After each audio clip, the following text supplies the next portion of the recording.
You'd probably just be walking past George Osborne, many of them, including the UK Prime Minister, Kamal Nath, Anand Sharma, all of them very chilled out, great body language. Everyone's interested in listening and lending a ear rather than just going out there from one soundbite to the other.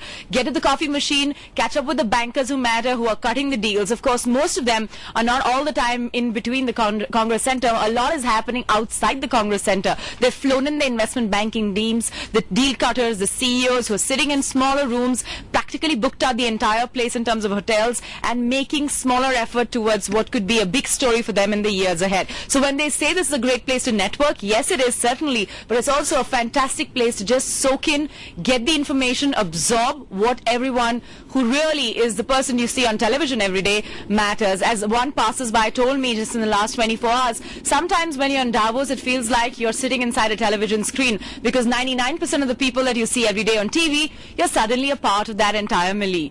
Well, that said, I had a chance to catch up with Jamie Dimon again in the sun, just sort of baking ourselves and talking about what will be the big stories in the economic world order in 2011. Well, India has been doing great for a while, so I'm still optimistic and bullish about India. And all countries have to get through sometimes and some issues, so I would just put that something they'll get through hopefully sooner rather than later. But you do notice the ups and downs at the moment. You think 2011 would be a year of more consolidation from an economy standpoint? I really don't know. It's hard from a market standpoint. Like, for example, when you're looking at it today, many people are saying that India and China could possibly be the trigger points for global inflation at some stage. Would you buy that theory? It's possible, but that's guessing about the future. I really don't know what the future portends for anybody. But I think, remember, India and China have also been pillars of stability in a very rocky economy for everybody else. So, how do you see the comeback of the U.S. economy, if at all, and what would that mean for India and China? There's a sort of a belief that capital flows might slow down should there be a solid recovery back in the West. So the United States, I think, is doing much better. And I think it's rather broad-based, so corporations, mid-sized companies and small businesses, the consumer's doing better. I think quantitative easing makes it more likely to have growth, not less likely to have growth. So I think if America grows, there's still plenty of capital to invest in India. So I don't think it's going to really reduce, a lot of people invest in India, but it will use some in the United States. There's plenty of excess capital around the world. It is. And you think that liquidity is not going to fuel interest rates as it is then? In the United States? No, even in emerging markets for that matter. You know, if it fuels growth in the United States, that's a good thing. So if rates go up a little bit, that's fine. If they go up a lot because of inflation, that would be obviously a negative. But I'd like to see a little growth right now. A little growth, and that you are seeing, because I do see a lot of skeptics around in Davos who say that this growth is probably a bit of a mirage even now. I don't think so. I think it's much broader based than that. And I think 5 years ago people didn't see risk, and now they see, or black swans, and now they see a black swan behind every rock. And most things in the United States are better than they were a year ago. As a matter of fact, I'm hard-pressed to find out what's worse than it was a year ago. And a lot of the problems on the table, I think repair is taking place, not fast enough. You know, we really need to get more people employed. But so far, you're starting to see some good broad-based growth. So then is it fair to assume that the U.S. recovery is a jobless one? So far, it's been fairly jobless, but it's not fair to assume that's going to continue. I think if the consumer continues to spend 5% more, which they've been doing this in 2010 over 29, I think people have to start employing people in services. You see Ford is starting to hire some people back. GM's starting to hire people back. We hired 8,000 people net in the United States last year. So there are companies growing, and hopefully they'll pick up. What's your view in Europe? Do you see that the debt situation could actually ease up? Because while we do know Germany is quite the star out there, the rest of the economies don't quite have a solution despite the debates.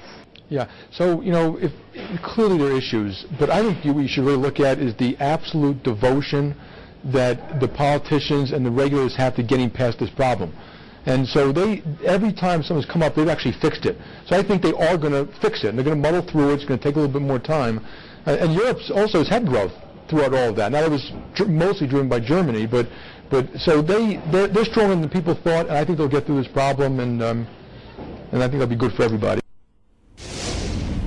Well, the Typical doomsdayer Nouriel Roubini turned out to be a bit of a borderline optimist at Davos 2011 and suggesting that there are not going to be massive challenges to growth. He did highlight plenty of downside risks, but certainly said that growth looks like is coming back. Also, Joseph Stiglitz has been speaking to us. He also spoke about it in detail. So a quick wrap on the economists who matter here at Davos. There are these global imbalances. Chinese growth is 10%. 10% instead is the unemployment rate of the United States. China is resisting a significant pace of currency appreciation, and in this world there are currency tensions that can lead to currency wars and eventually to trade wars. We need to avoid them because, of course, protection will be disastrous for the global economy, but I think there are these underlying tensions that are remaining unresolved.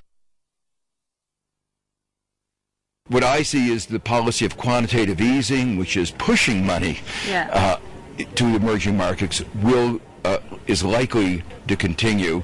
Money looks around the world for the best returns. Where are the best returns? In the dynamic economies of the emerging markets. But they don't need this extra money. They're already facing problems of excess liquidity. So it is going to push up commodity prices, perhaps create some asset bubbles, and some countries already real estate prices are very high. The interesting thing is it may ricochet back to cause problems back in the United States, because the high commodity prices will be a problem for the United States. Okay, Stiglitz and Nouriel Roubini there, but many other heads of state speaking here, many of them defending the European markets, and those who are now giving a cheerleading signal out there to the confidence coming back in the United States. Taking a break, back in a moment.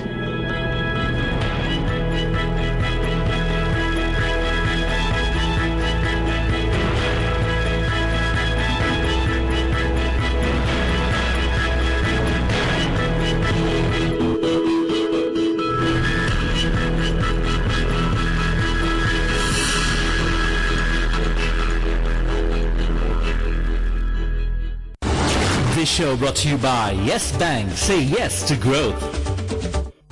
Kotak Securities, the best broker in India. Different banking solutions from HSBC, the world's local bank.